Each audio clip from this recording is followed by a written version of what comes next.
Apat na relic na may kaugnayan sa buhay ni Jesucristo ang darating ngayong araw sa Pilipinas. May news to go si Darlene Kai. Abot kamay na ng mga Pilipino ang Holy Land dahil mamayang hapon, darating sa Navotas ang relic mula sa krus na pinagpakuan kay Kristo, relic mula sa Cave of Nativity o kung saan siya pinanganak, relic mula sa Hill of Calvary kung saan ipinako si Panginoong Jesus, at relic mula sa Pillar of Flagellation kung saan siya hinagupit bago ipako sa krus. Mula sa City Hall, ipaparada ang mga relic patungo sa San Jose de Navotas Parish Church. Magkakaroon ng misa alas 6 ng gabi at public viewing of veneration sa gabi.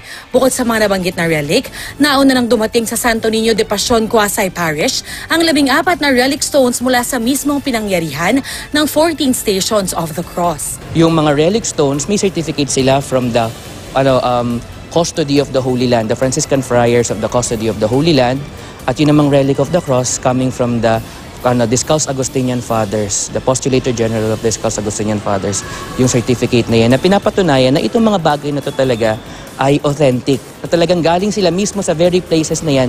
Sa Sabado, masisilayan na sila ng mga deboto sa Santo Niño de Pasión kung saan sila permanenteng ilalagak. Sometimes, God could use also this material objects to remind us of His presence. Kaya kumbaga, tawag dito, when we are able to touch the relic of the cross, God gives us that grace to feel na how He loves us and saved us by that. Darlene Kai, GMA News.